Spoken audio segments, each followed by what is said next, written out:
Olá, assinantes. Sejam bem-vindos a mais uma edição do nosso programa Panorama Talks. E na edição de hoje, nós vamos falar com a Simone Chernikovskis, diretora sênior de acesso e relações institucionais do laboratório Novo Nordics. Simone, seja bem-vinda ao nosso programa. Muito obrigada, Geraldo. Obrigada pelo convite. Prazer estar aqui com vocês. Obrigado. Simone, nós sabemos que no Brasil hoje nós temos uma situação bastante preocupante com o avanço do número de pacientes com doenças crônicas, né? E nós sabemos que tem algumas doenças que são silenciosas, como hipertensão, diabetes, entre outros. No tocante à diabetes, nós sabemos que o laboratório Novo Nordics tem uma atuação bastante forte, né, nesse campo. Explica para nós como é que vocês enxergam, ou como é que vocês veem o crescente número de pessoas ou pacientes com essa patologia do diabetes, o que a indústria pode fazer para melhorar ou ampliar o acesso desses pacientes ao tratamento? Obrigada pela pergunta, Geraldo. De fato, as doenças crônicas não transmissíveis, entre elas o diabetes, são um grande desafio no sistema de saúde, porque, na realidade, existem as políticas de saúde, né? Existe um plano de enfrentamento às doenças crônicas não transmissíveis estabelecidas pelo Ministério da Saúde. Então, o arcabouço regulatório ele está bem estabelecido, mas não necessariamente as políticas estão bem implementadas na ponta, né?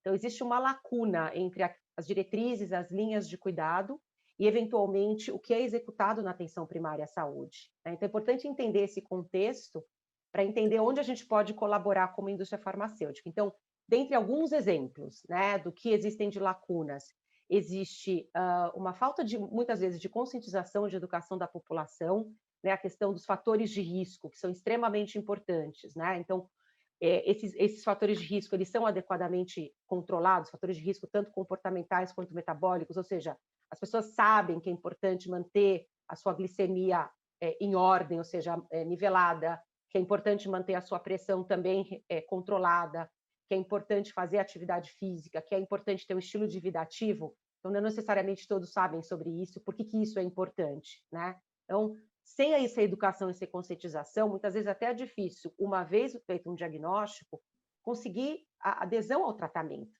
né? Porque daí já é uma segunda etapa, de quando o paciente já está diagnosticado. Um outro problema também que existe é que muitas vezes, justamente para as doenças crônicas não transmissíveis, ou seja, o paciente vai conviver com essas doenças por muitos e muitos anos, talvez a vida toda, né? Se não existe um cuidado integrado ou um cuidado longitudinal, a coisa se torna mais complicada. Ou seja, esse paciente, ele é recebido, né? A porta de entrada justamente no sistema costuma ser a atenção primária, mas necessariamente esse paciente vai ter que ter uma integração com atenção especializada. Então, talvez essa falta de integração também acaba, às vezes, prejudicando a questão do conhecimento da sua doença, da sua condição e do acesso ao tratamento e da atenção especializada. Então, a gente fala que a medicina interdisciplinar é extremamente importante. Como a gente sabe, a pandemia agravou esse quadro, porque muitos pacientes deixaram de buscar a atenção médica, muitos que já estavam, inclusive, em tratamento, deixaram de buscar atenção médica. Então, isso acabou prejudicando demais, né? Além de não buscar atenção médica, as pessoas ficaram mais em casa, mais sedentárias, má alimentação. Então, assim, isso agravou demais o quadro dessas pessoas, né? E, além de toda essa questão, teve também a questão do impacto na atividade econômica, né? Porque as pessoas acabaram não muitas vezes produzindo, tiveram piora dos seus quadros, então isso acabou, de alguma maneira, impactando, reduzindo a vida útil produtiva dessas pessoas que têm as DCNTs, né? Além das DCNTs serem porta de entrada para outras doenças. Simone, eu queria aproveitar e perguntar sobre quando você falou bastante essa questão da integração. Quando você refere a essa integração, os agentes do sistema de saúde como um todo, envolvendo agentes públicos, privados, hospitais privados, empresas privadas, enfim. Quando você se refere à integração, seria nesse sentido? Na realidade, quando eu disse a questão do cuidado integrado, eu estou me referindo mais à questão da linha de cuidado, ou seja, quais são os procedimentos, quais são os protocolos que têm que ser seguidos quando o paciente entra, né, com a porta de entrada pela atenção primária, como é que ele tem que ser seguido, né? Então, necessariamente, quando você está falando de uma doença crônica não transmissível, você necessariamente precisa pensar não apenas na atenção primária, mas numa atenção secundária, que já é uma atenção especializada, e às vezes numa atenção terciária, né? E você precisa de uma equipe multidisciplinar, sim. Você precisa de farmacêuticos, você precisa de médicos, nutricionistas, psicólogos, agentes comunitários de saúde, ou seja, toda uma equipe de saúde, né? Normalmente existe a equipe de saúde da família, que vai prestar uma atenção adequada e muitas vezes personalizada a essa pessoa. É claro que isso a gente vê acontecendo muito. Quer dizer, o SUS ele foi estruturado e pensado a partir dessa lógica, dessa porta de entrada. O que a gente vê hoje é que na saúde suplementar isso também começa a acontecer. Então, mais ou menos, tenta se replicar o modelo que já existe no SUS. Você enxerga que essa relação entre pagadores precisam ser melhor ajustada entre, como eu falo, pagadores é governo, não é? O que é o institucional, você tem aí a saúde suplementar, plano de saúde, entre outros. Precisaria haver uma melhor integração entre esses agentes para melhorar o acesso? Eu diria que essa integração ela pode sempre ser melhorada, né, na verdade, porque a gente sabe que o SUS, em teoria, oferece saúde universal, né? Então, são os princípios do SUS, a integralidade, a equidade, e a saúde e a universalidade, né? Mas a gente sabe na prática que muitas vezes isso não acontece por diferentes problemas. Às vezes o acesso é difícil, ou o diagnóstico demora a ser realizado, às vezes os instrumentos na ponta, né, os instrumentos os protocolos, ou mesmo sistemas, base de dados, eles não estão adequadamente implementados em cada uma das unidades de saúde. Então, o que eu acredito é que sim, uma parceria pode ser sempre profícua entre o sistema público e o sistema privado, né? Não me veio assim de cabeça algum exemplo agora, né, que eu possa afirmar, mas seguramente existe potencialidade de parcerias para melhoria da entrega desses serviços na ponta para o paciente. Tá. Simone, o teu laboratório Novo Nordics tem algumas linhas de tratamentos, além da diabetes, né, voltado para esse campo da especialidade.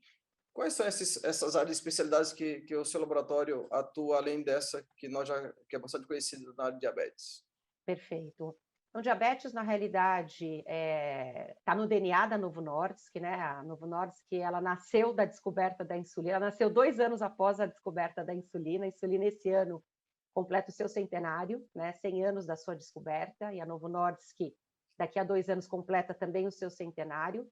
Então, isso acabou dando a ela uma experiência e um conhecimento muito grandes para poder atuar em outras doenças, né? A área terapêutica mais recente, que está muito vinculada ao diabetes, é a obesidade, né? Então, a obesidade é uma doença crônica, multifatorial, uma doença progressiva e uma doença que tem uma necessidade de se falar mais, se desmistificar a respeito da obesidade, que muitas pessoas consideram apenas como fator de risco. Ela, de fato, é um fator de risco para outras doenças, para o próprio diabetes, para câncer, para doença cardiovascular, entre outras, ou seja, é extremamente importante entender aonde se encaixa a obesidade dentro dessa lógica do sistema de saúde, mas ela em si já é considerada uma doença, né? E para isso ela precisa ser adequadamente reconhecida para ser adequadamente tratada, né?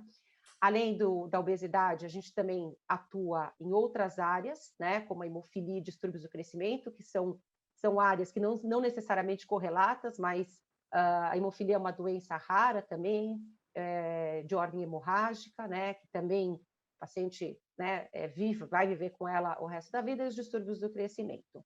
Quando você olha para a pipeline, ou seja, para lançamentos futuros, a gente vê a empresa investindo em áreas de conhecimento e desenvolvimento de novos medicamentos em áreas bastante correlatas ao diabetes e à obesidade. Então, o caso da doença cardiovascular, o caso também da esteatose hepática não alcoólica, né, chamada de NASH, que hoje não tem um tratamento adequado, e doenças renais. Então, isso, quando a gente olha daqui num período de 5 a 10 anos, a gente deve ter na Novo Nordisk novas tecnologias ou novas medicações, olhando para essa área de conhecimento que está muito relacionada ao diabetes e à obesidade.